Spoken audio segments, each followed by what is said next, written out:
Bismillahirrahmanirrahim. Assalamualaikum warahmatullahi wabarakatuh. Selamat bertemu kembali di channel YouTube saya Membaca Makna bersama saya Pak Mukhyar Bukhari.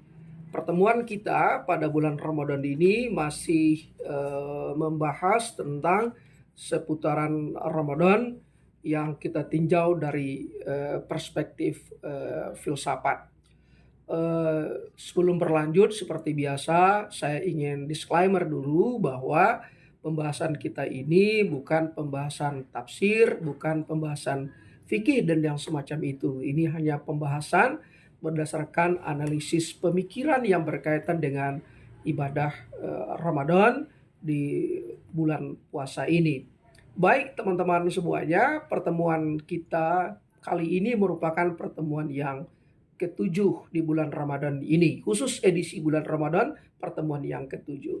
Untuk pertemuan malam ini kita ingin melanjutkan pertemuan kita yang keenam, di mana di pertemuan keenam yang lalu kita membahas tentang puasa mengobati hati yang terluka. Nah, agar hati ini tidak lama-lama terluka, tentu harus secepatnya ditutup dengan bahagia. Karena itu, pertemuan kita kali ini kita akan membahas 5 rumus mempercepat datangnya bahagia. Teman-teman, mari kita simak kata Imam Syafi'i. Imam Syafi'i mengatakan, ketika kamu terlalu berharap kepada manusia, maka Allah akan timpakan kepadamu pedihnya pengharapan. Kenapa?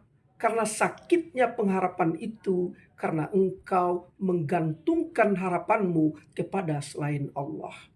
Jadi semakin besar kita menggantungkan harapan kepada manusia, maka yang kita dapatkan bukanlah bahagia, tetapi yang kita dapatkan adalah pedihnya pengharapan yang tidak kesampaian. Karena itulah maka pengharapan yang sebesar-besarnya bukan kepada makhluk tetapi kepada Khalik. Nah, saudara-saudara, tadi kita sudah mengatakan ketika kita terluka, kita ingin cepat-cepat luka itu pergi, bahagia itu datang. Maka kita undang bahagia itu segera datang. Jangan kita tunggu dia datang dengan sendirinya, tapi kita undang. Bagaimana cara mengundangnya? Ada dengan 5 cara. Yang pertama, zikrullah. Berzikir mengingat Allah. Kalau kita lihat di dalam Al-Quran surat ke-13, surat A'radu ayat 28, dikatakan bahwa orang yang mengingat Allah itu hatinya akan tenang. Tapi pertanyaannya adalah, kita sering berzikir, mengucapkan nama Allah, pakai tasbih dan segala macam, subhanallah, Allahu Akbar. Terus itu kita lakukan. Tapi problemnya kita sudah berzikir, tetapi kita tetap resah, tetap gelisah. Kekecewaan yang menimpa itu tetap terbayang di pelupuk mata. Kenapa? Padahal kita sudah berzikir. Nah, karena itu zikirnya mesti ditingkatkan dari zikir lisan menjadi zikir cerdas. Apa itu zikir cerdas? Zikir cerdas adalah menyebut nama Allah dengan mulut, dengan jiwa, raga, dan akal. Jadi menyebut nama Allah dengan raga, ini dia mulut, kemudian dengan jiwa, kemudian dengan akal. Bagaimana caranya?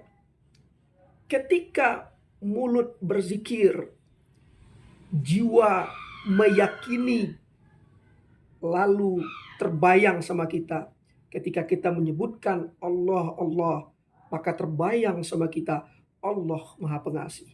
Kalau Allah Maha Pengasih, maka saya harus mengasihi. Itu namanya zikir cerdas. Kalau Allah Maha Penyayang, maka saya harus menyayangi.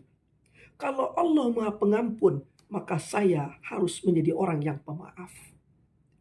Kalau Allah Maha Penolong, maka saya harus suka memberikan pertolongan. Kalau Allah Maha Memberi, maka saya harus rajin berbagi.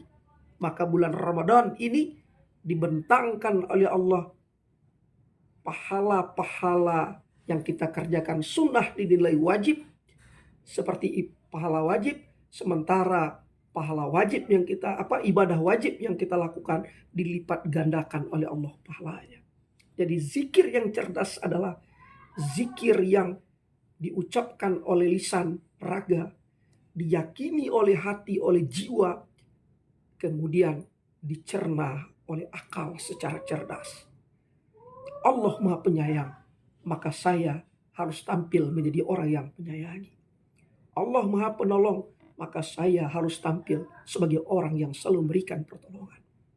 Allah Maha Memberi, maka saya harus tampil sebagai orang yang suka memberi, yang suka berbagi. Jadi, sekalipun orang yang menyakiti hati kita tidak pernah meminta maaf kepada kita, tetapi Allah Maha Pengampun, saya hambanya sangat memberikan ruang untuk memaafkan orang lain. Meminta maaf orang atau tidak, saya akan berikan maaf. Ketika zikir cerdas itu kita lakukan, maka berlakulah surat A'raf ayat 28 tadi. Orang mengingat Allah itu hatinya akan tenang. Karena tidak hanya sekadar ingat, tapi dia lakukan dengan perbuatan. Dia aplikasikan dalam kehidupan sehari-hari apa yang dia ingat itu. Dia tutup seluruh pintu yang membuat mengingat orang yang menyakitinya. Dia tutup. Dia ganti dengan kemaafan. Allah Maha mencintai, maka dia juga mencintai. Allah Maha mengampuni hamba-hambanya, maka dia tidak pernah memiliki rasa dendam. Itulah dia zikir yang cerdas. Tetapi kalau masih kita berzikir, sementara hati kita masih mengingat-ingat, aduh dulu saya begitu janjinya manis kepada saya, tapi sekarang dia meninggalkan saya. Saya tidak bisa move on. Nah, itu namanya tidak zikir cerdas. Jadi, untuk bisa hati itu tenang, lakukan dengan zikir yang cerdas. Itu yang pertama. Yang kedua, jadikan momentum rasa sakit itu, rasa kecewa itu sebagai momentum muhasabah. Artinya apa? Ketika orang menyakiti kita, maka kita menyibukkan diri bukan mengurus orang yang menyakiti hati kita, bukan mengurus orang yang telah meninggalkan kita, tapi kita menyibukkan diri mengurus diri kita sendiri, memohon ampun kepada Allah. Ya Allah, saya dikecewakan. Barangkali dulu saya selalu mengecewakan orang lain.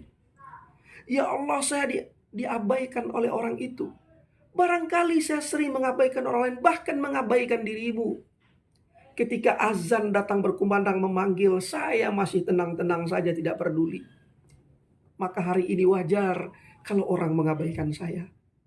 Ya Allah, orang yang dulu saya bantu tapi dia tidak memperdulikan saya. Barangkali saya juga sering tidak memperdulikan dirimu ya Allah. Datang azan, saya tidak peduli. Datang parkir miskin, meminta tolong, saya juga tidak peduli. Maka hari ini ya Allah, hamba mengucapkan terima kasih kepadamu. Diberikan rasa sakit oleh orang ini, oleh orang itu. Dengan rasa sakit ini hamba menyadari betapa banyaknya dosa hamba kepadamu. Maka ketika kita disakiti, sibukkan diri untuk mengingat akan banyaknya dosa dan kesalahan kepada Allah atau kesalahan kepada orang lain. Dengan menyibukkan itu, maka tertutuplah ingatan kita mengingat rasa sakit dari orang itu. Sibuk kita dengan Allah adalah sibuk yang membahagiakan. Tapi sibuk dengan manusia bisa membahagiakan, bisa juga menyakitkan. Apalagi kalau kita sibuknya itu mengingat-ingat akan rasa sakit. Jadi kunci bahagia yang kedua adalah ketika mendapatkan rasa sakit, jangan sibukkan diri dengan rasa sakit itu, tapi sibukkan diri bermuhasabah kepada Allah. Karena kalau kita sibuk juga memikirkan orang yang telah meninggalkan, sibuk memikirkan orang yang memberikan kecewa, apakah orang yang meninggal akan datang kembali? Tidak. Anda yang ditinggalkan, pasangannya meninggalkan Anda, lalu dia menikah dengan orang lain, dia berbahagia di sana, Anda sibuk menangisi. Apakah dia kembali kepada Anda? Tidak. Daripada kita menyibukkan diri dengan itu, maka sibukkanlah diri dengan Allah. Anda di PHK, Anda dipecat. Apakah mungkin orang yang memecat Anda akan memanggil Anda lagi untuk bekerja? Kecil sekali kemungkinannya. Jadi kalau Anda tenggelam dengan mengingat itu, dengan mengkaji-kaji gitu, kebahagiaan akan semakin jauh.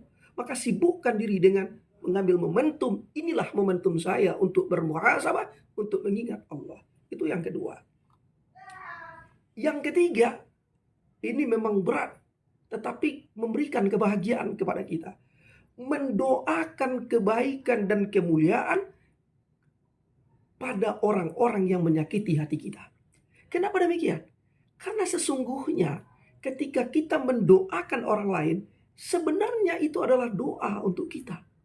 Jadi doa kebaikan yang kita doakan untuk orang lain, itu akan kembali menjadi kebaikan kepada kita. Jadi doakan orang itu untuk mulia hidupnya, untuk baik hidupnya. Kenapa? Agar kezaliman yang ia lakukan itu hanya diberikan kepadamu, tidak diberikan kepada yang lain. Dan kamu menolong orang agar tidak membuat zalim, itu adalah pahala. Dan pahala itulah yang mengundang datangnya bahagia. Itu yang ketiga.